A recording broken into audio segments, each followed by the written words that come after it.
gentlemen. Uh-oh. It's time for the Early Bird Special. Bringing you the best stories from the world of sports and sports entertainment.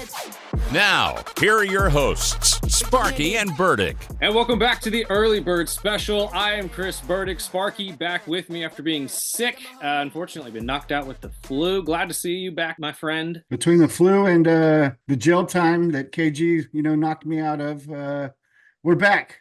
I totally forgot about that. KG threw me off with that. I wasn't really in jail. It was just an inside joke, but we are back. The Early Bird Special, the last show of 2024. We had Anthony last week. It was a good show. We had a good time.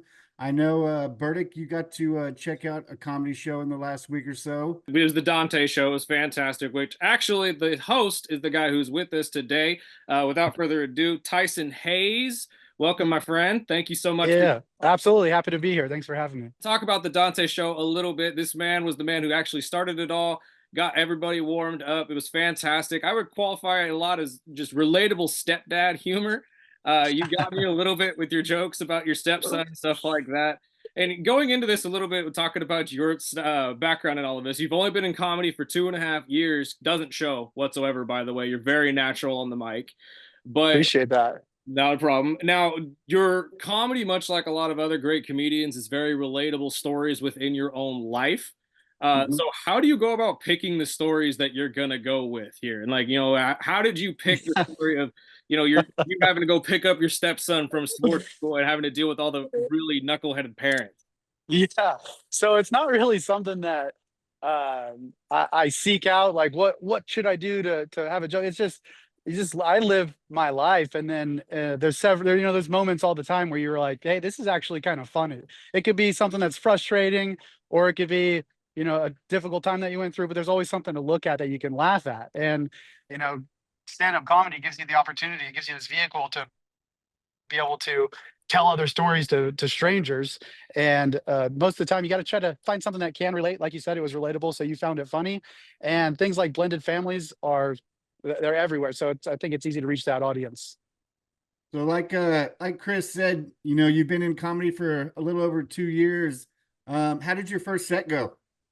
My first set, I think, was funny, but I think most people that go up their first time, they've got the community here in the comedy. It's really supportive. I think it goes everywhere.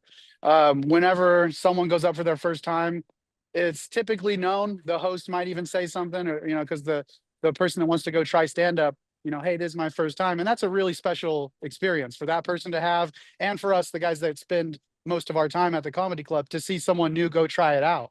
And so, they get a little extra love from the audience, which is valid. It makes sense. These guys are going up there trying something that most people will never dare to try, and so you got to give them a little extra support. And I got that as well.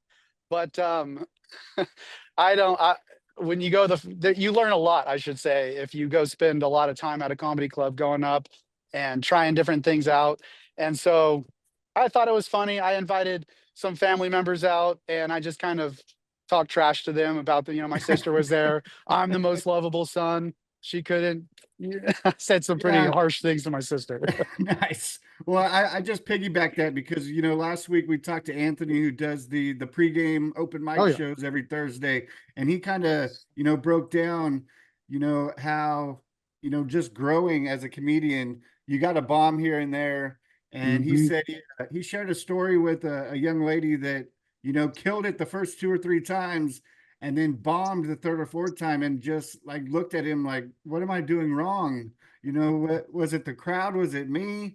So I just I like to hear, how the, the first set goes with comedians, and if it was a bomb or not. And, over the years, you said, 2.5 years, how do you bounce back after, a bomb?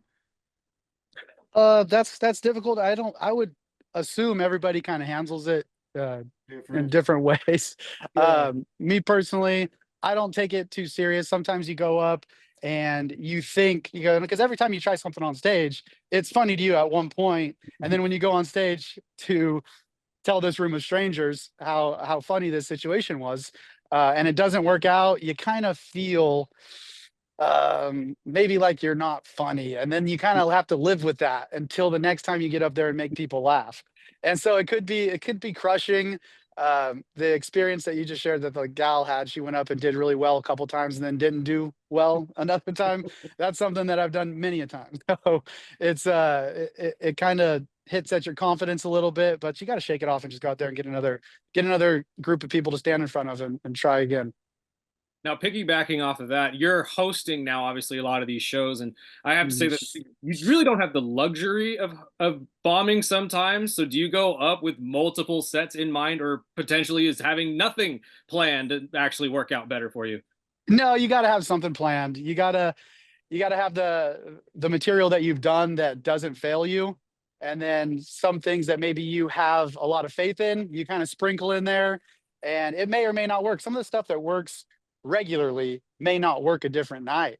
And the thing is that when you're hosting, it's kind of rough because you could go up there in the beginning of the show, and it's your job to kind of kick the night off, because people go in there and they're a little bit hesitant to laugh. The going into a comedy club could be an intimidating space for you to go into. You've never been there before, and you're just surrounded, you're kind of packed in there tight with a bunch of strangers, and you're not comfortable at laughing at some things. So it's your job to get them to pop first, like get comfortable, have some drinks. But if you go up there and you don't do well at the beginning, you see the audience the rest of the night, whether you're running around lighting the comics in the back and maybe bringing up the next comics and stuff. It's kind of like you got to just shake that off and get up there and do your job. So it could be rough. And I also read, I mean, we were texting last night, and you were telling me, you're a sports guy, and you also, work in sales, as a stand-up comedian, reading the room or engaging with people with sports or sales. How has that influenced your approach in comedy, or at all?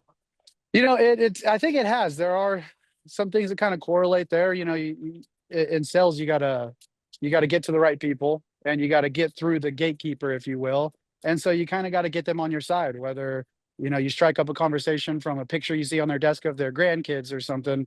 You just kind of got to read the room. And it's the same for comedy. If you do a joke about I don't know if I should share, if you do a joke that could be not a popular opinion, and it doesn't go well, then go with some of the nicer stuff. You don't have to beat up demographics or genders, but yes. but it's always fun. We both work in radio, so we kind of hear both sides of it. So luckily I got out of political radio at the right time. Luckily, Burdick took over for me, so he has to hear that shit instead of me. But, not by choice. I'm gonna tell you that right now. Not by choice whatsoever. So we are talking about the Well Comedy Club. It's the only comedy club, full-time comedy club in the Valley. You can always check out the calendar at the wellcomedyclub.com. They have the Facebook, the Instagram, all the social media. We'll have Tyson's info, his Instagram, and all that in our show notes. But I'm going to go back to the calendar. I heard you will be hosting the regular show, I believe, Saturday, January 4th. Yeah, I'll be on that show there. That regular show is pretty much the regulars at the Well Comedy Club. The club puts on a nice little show every year, maybe 8 months, 9 months, something like that, where we put all the local comics up. Some guys that don't have to travel too far, some guys around the scene, Fresno maybe. And we put together a good show to have the cheap tickets, to get the crowd full and get some people to come experience the night at the Well. And it's always a good time, and that's going to be on the 4th Saturday, as you mentioned. And I'm really looking forward to it. Yeah, I'm a big fan of those wings. So if you see me, I'll be in the corner eating the wings. I hear you. Yeah, they've got all the food there is great. I've been there 2.5 years, I'd say. And still the food there, it hasn't gotten old to me. There's fish and chips, you got burgers. It's really a good time. Good food. See, I screwed up the first time I went. I got VIP tickets for me and the wife and sat right in the front, right in Dan Bett's crotch. Yeah. And I ordered a burger, and I didn't know how to act because I had a big ass burger in my hand, and it gets all quiet and you take that bite. I'm looking around like, right. Yeah. You're right there on pretty much on stage eating in front of everybody. But before I pass it on to Burdick, I have one more question. So Yep. we're both big fans of comedy. You know, I couldn't ask a better co-host. You know, when we brought up, you know, bringing comedians on our show, you know, both of us kind of bounced off our favorite comedians. And one of my bucket lists has always been to go see a live show at the Comedy Store. It's just something, you know, growing up, always watching, you know, the Sam Kinnisons and the Eddie Murphys and all those growing up. Is there any dream venue or event you hope to perform sometime in the future before you wrap it up? Yeah, you know, I think that has changed. You know, the Comedy Store when I was growing up still is the world famous historic Comedy Store.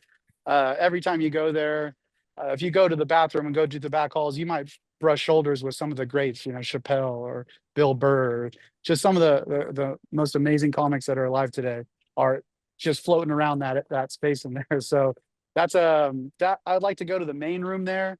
But now, like I said, it's changed because the whole Austin movement right now, I think it'd be really cool to go up at the mothership. You know, I think that's a kind of a shared goal with most people now. I've got a lot of friends that did comedy in San Diego, and some of them have moved out there actually, and some local comics here moved to Austin, and we get to see them perform on like Kill Tony. We've had a couple from the Central Valley that went over there and performed, and they did really well on that show, and they got to do some shows around Austin. So I think that's the goal right now is hitting up Austin.